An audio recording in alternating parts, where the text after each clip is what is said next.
Hello दोस्तों, कैसे हो आप सब। इस वीडियो में आपका स्वागत है। ये वीडियो है इकोनॉमिक्स के इंपॉर्टेंट क्वेश्चंस की वीडियोस। ठीक है, मैं चाहता तो एक साथ ही सारी वीडियो बना सकता था, जैसे मैं पिछले साल तक बनाते हुए आया हूँ और आपको देता रहा हूँ। ठीक है ना। मैं क्या करता था, सारे चैप्टरों को एक जगह करके 18-20 क्वेश्चन बनाता था और वो आपको दे दिया करता था। ठीक है ना, जिसे करके आप क्या करते एग्जाम में जाते थे एंड देन नंबर लेके आते थे, यही होता था। इस बार थोड़ा पैटर्न अलग कर लेते हैं। इस बार हम क्या करते हैं, थोड़े थोड़े चैप्टरों के हिसाब से मैं इंपॉर्टेंट क्वेश्चन आपको बताऊंगा, ताकि ना पढ़ने में और आसानी हो। देखो मैक्सिमम जो होंगे ना, वो आपके वही 25 से कम कम ही रहेंगे, मतलब 22-25 या उससे भी कम क्वेश्चन आपके बताऊंगा मैं, जो कि काफी इंपॉर्टेंट है मैक्रो इकोनॉमिक्स के हिसाब से। यानी क्लास 12th मैक्रो इकोनॉमिक्स के जो मतलब काफी ज्यादा इंपॉर्टेंट क्वेश्चन होने वाले हैं।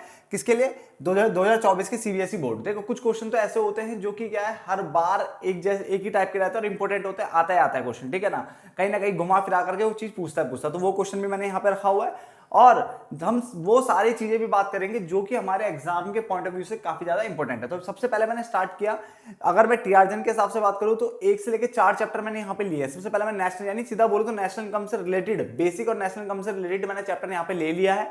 और उसके अंदर जो जो इंपॉर्टेंट क्वेश्चन बनते हैं वो मैं आपको बताने वाला हूं। ज्यादा नहीं है, बहुत कम इंपॉर्टेंट है, बट ये याद रखना कि 1 से लेकर 4 चैप्टर है तो थोड़े बहुत क्वेश्चन तो बनेंगे। क्लियर हो गया। अगर आपको 1 से लेकर 4 समझ नहीं आता तो आप इस तरह से समझ सकते हो कि मनी से पहले के जो चैप्टर्स हैं उनकी इंपॉर्टेंट क्वेश्चन की लिस्ट मैं आपको देने जा रहा हूं कि इनमें से कौन कौन सा इंपॉर्टेंट है और क्या क्या आपसे पूछ सकता है। और आप ये मत देखना बेटा, देखो मैं बता रहा हूं, आप किसी भी चैनल पे चले जाओ, कहीं भी चले जाओ, आपको ये क्वेश्चन तो मिलेंगे, देख लेना। ठीक है ना, क्योंकि इतने इंपॉर्टेंट क्वेश्चन है, क्योंकि क्वेश्चन जो बनता है ना बेटा, पेपर में जो फ्रेम होता है वो इन्हीं के अंदर से बनता है। ठीक है, तो आपको बहुत अच्छे से पढ़ना है। और अभी तो मैं आपको ये जो क्वेश्चन है, इन ये जो चैप्टर्स है, इनके हिसाब से मैं आपको लिस्ट दे रहा हूं। अभी एक एक चैप्टर नहीं बेटा, 3-3 4-4 चैप्टर में कंबाइन करके एक बार में बताने वाला हूं। जैसे मैंने 4 चैप्टर कर लिए, फिर आगे भी मैं ऐसे 2 या 4 चैप्टर ऐसे कर दूंगा मैं। ठीक है ना, मतलब एक चैप्टर वाला कोई कॉन्सेप्ट नहीं रहेगा। क्लियर हो गया।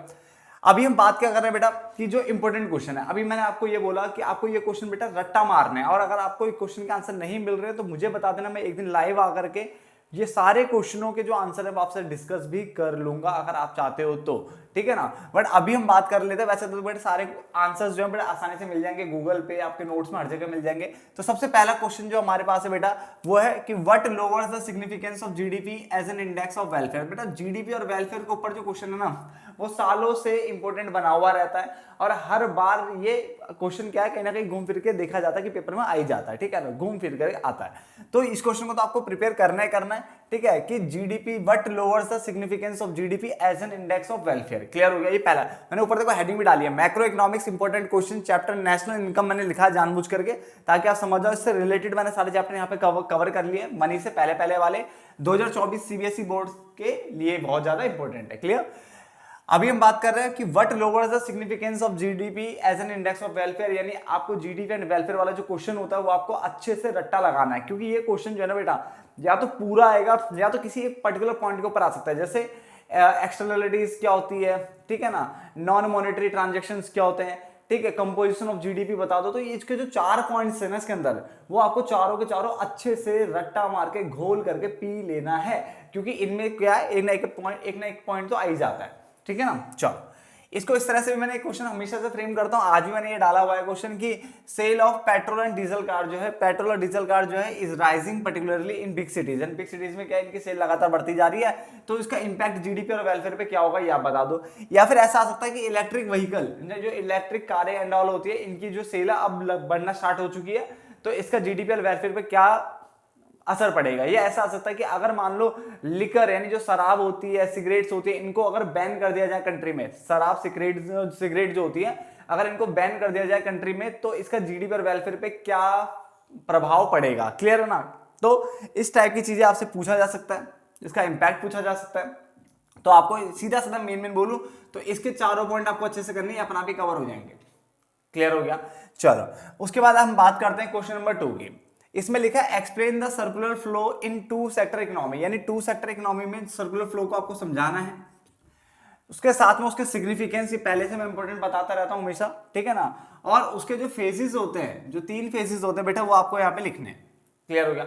एक चीज और आपसे डिस्कस कर लूं, मैंने ना टेस्ट में क्वेश्चन दिया था बच्चों को, जो मैं फेस टू फेस क्लासेस लेता हूं उसमें, कि लिकर को अगर बैन कर दिया जाए, यानी शराब को बैन कर दिया जाए, तो उसके क्या इंपैक्ट होंगे जीडीपी वेलफेयर में। तो एक लिखता है कि जो शराब अगर बैन कर दिया है ना तो फिर लोगों को ना शराब मिलेगी नहीं पीने को, फिर वो गुस्सा हो जाएंगे और क्या इससे वेलफेयर नहीं हो पाएगा, पता नहीं उल्टा टांग लिख दिया सारा, मतलब शराब के फेवर में लिख रहा है। तो बेटा ऐसा हरकतें मत करना, जो चीज़ गलत है उसके लिए गलत जो है पॉइंट ऑफ व्यू से ही लिखना। हाँ, आप जीडीपी लिए बोल सकते हो कि अगर आप शराब बंद कर देते हो तो उससे क्या है, काफी जो बड़ा जो रेवेन्यू जो गवर्नमेंट का जनरेट होता है वो शराब इनसे ही होता है, तो जीडीपी आपका गिर सकता है। जीडीपी का पॉइंट ऑफ व्यू से बोलते हैं, बट वेलफेयर बेटा शराब बंद करोगे तो वेलफेयर होना ही चाहिए, बट बच्चा लिखता है कि वेलफेयर नहीं हो पाएगा, बेचारा जिसको पीनी है उसको शराब नहीं मिल पाएगी, फिर वो कैसे पिएगा, ऐसा उटपटांग आंसर मत लिखना। क्लियर है ना। अभी हम बात कर रहे हैं क्वेश्चन नंबर 3 की, what is the problem of double counting. बेटा अपने आप में हमेशा से इंपॉर्टेंट बना हुआ है कि डबल काउंटिंग क्या होता है, और वो टू अप्रोच में, एनी टू मतलब कोई नहीं है, एनी टू मत देखो, यहाँ पे टू ही होते हैं, दो ही है, ठीक है, दो से ज्यादा हेड नहीं, तो दो अप्रोचेस बताने जिससे आप करेक्ट कर सकते हो प्रॉब्लम ऑफ डबल काउंटिंग, यानी प्रॉब्लम डबल काउंटिंग का अवॉइड कर सकते हो। क्या कर सकते हो, अवॉइड कर सकते हो। क्लियर हो गया। चलो देन उसके बाद प्रिकॉशंस आपको अच्छे से याद रखनी है। प्रिकॉशंस जो भी क्या लिखा है, दैट शुड बी टेकन, जो कि आपको ध्यान रखना है वाइल एस्टिमेटिंग नेशनल इनकम, जब आप नेशनल इनकम को एस्टिमेट कर रहे हो, ठीक है ना, किससे, इनकम मेथड से, एक्सपेंडिचर मेथड से और वैल्यू एडेड मेथड से। तो ये तीनों मेथड्स के आपको प्रिकॉशंस बेटा अच्छे से याद करने हैं, ठीक है, खासकर वैल्यू एडेड मेथड के प्रिकॉशंस खासकर याद करने। बाकी जब आप उसको याद कर लोगे तो ये दोनों भी लगभग मिलते जुलते पॉइंट्स होते हैं, ठीक है, एक आध दो चार पॉइंट ऊपर नीचे होते हैं, वो आप देख लेना, ठीक है, तो इनको आपको याद करना। उसके अलावा वैल्यू ऑफ आउटपुट होता क्या है, एक बार बेसिक क्वेश्चन आ गया था 2019 में, ये क्वेश्चन आया था कि वैल्यू ऑफ आउटपुट क्या होता है और ये कैसे डिफरेंट है, how is it different from value addition, ये वैल्यू एडिशन से कैसे डिफरेंट है। तो बच्चा इसको छोड़ के आ गया था, ठीक है, उनको समझ ही नहीं आया कि इसमें लिखे तो लिखे गया। तो बेटा तो ये क्वेश्चन आपको अच्छे से करना है, वैल्यू आउटपुट क्या होता है, वैल्यू ऑफ आउटपुट क्या होता है और वो कैसे डिफरेंट है किससे, वैल्यू एडिशन से। क्लियर हो गया। तो ये 5 मेन सीधे सीधे क्वेश्चन बनते हैं, बस 5 क्वेश्चन बनते हैं, बाकी है इसमें डिफरेंस वाला कॉन्सेप्ट, फटाफट से नोट डाउन करो उसे। अब ध्यान से देखिए बेटा, डिफरेंस आपको ध्यान रखना है, ग्रॉस इन्वेस्टमेंट नेट इन्वेस्टमेंट के बीच में डिफरेंस क्या होता है, स्टॉक फ्लो के बीच में डिफरेंस क्या होता है, ठीक है ना, रियल जीडीपी और नॉमिनल जीडीपी, जिसको हम ये भी बोलते हैं जीडीपी एट, ये वाला जो रियल जीडीपी वाला होता है जीडीपी एट कांस्टेंट प्राइस, और नॉमिनल वाला होता है जीडीपी एट किस पे, करंट प्राइस। ये इस तरह से बोल सकते हो, national income at constant price, national income at current price, ठीक है ना, तो दोनों में से किसी भी तरह से आ सकता है। कैपिटल गुड्स और कंजम्पशन गुड्स हो गया, ठीक है, उसके अलावा फाइनल गुड्स, इंटरमीडिएट गुड्स हो गया, और एनएफआई नेट एक्सपोर्ट। बेटा ये क्वेश्चन आया हुआ है कुछ टाइम पहले, ध्यान रखना इस पे, ठीक है।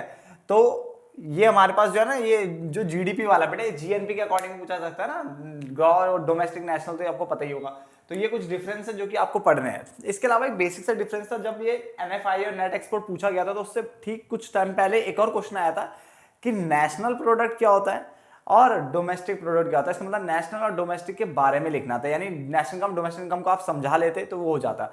तो नेशनल इनकम डोमेस्टिक इनकम की डेफिनेशन एटलीस्ट आपको आनी चाहिए, हमेशा याद रखना, नेशनल इनकम और डोमेस्टिक इनकम। तो मैं यहाँ पे लिख भी देता हूं आपके लिए कि आपको नेशनल प्रोडक्ट किसका, national product versus domestic product के बारे में पता होना चाहिए। बेसिक इंफॉर्मेशन होती है जो कि आपको पता होना चाहिए, चैप्टर का पढ़ रहे हो ना, जैसे हम कहते हैं कि माइक्रो इकोनॉमिक्स और मैक्रो इकोनॉमिक्स के बारे में आपको नॉलेज होनी चाहिए। माइक्रो मैक्रो के ऊपर 1 नंबर का क्वेश्चन आ सकता है, या डिफरेंस भी पूछ लेगा तो कोई बड़ी बात नहीं होनी चाहिए, वो आपको पता होनी चाहिए, बेसिक चीज आपको पता होनी चाहिए। वैसे ही है नेशनल इनकम और डोमेस्टिक इनकम, नेशनल प्रोडक्ट और डोमेस्टिक प्रोडक्ट के बीच में आपको थोड़ा बहुत अंतर पता होना चाहिए होता क्या है। क्लियर हो गया। उसके अलावा जैसे मैंने बोला कि आप माइक्रो मैक्रो के बारे में ध्यान रख सकते हो, बट जो मैंने लिखे हैं, ठीक है, वो आपको रट्टा मार लेने हैं। फटाफट से आज कॉपी खोल लो, और कॉपी खोल करके जो जो क्वेश्चन थे, 5 क्वेश्चन वो थे और एक छठा क्वेश्चन में डिफरेंसेस है, तो इनको रट्टा मार के 2 दिन के अंदर अंदर तैयार कर लो ताकि ये अच्छे से हो जाए कंप्लीट। क्लियर हो गया।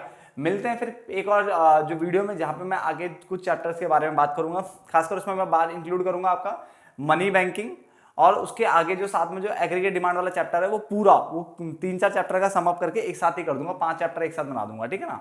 तो मैं वो कंप्लीट कर दूंगा। अभी आप फटाफट से इनको याद कर लीजिए, अच्छे से याद करिए, ठीक है ना। और जो भी आप पेपर दे रहे हो उनके लिए बेस्ट ऑफ लक, आप सबको बेस्ट ऑफ लक, ठीक है। अच्छे से पेपर देने, प्लीज इनको रट्टा मार लीजिए, पेपर इन्हीं के अंदर से आता है, कहीं बाहर से नहीं आएगा, ठीक है। बस लैंग्वेज को पहचानने की देरी होती कुछ कुछ क्वेश्चनों में। क्लियर हो गया। चलो मिलते हैं नेक्स्ट वीडियो में, तब तक के लिए धन्यवाद।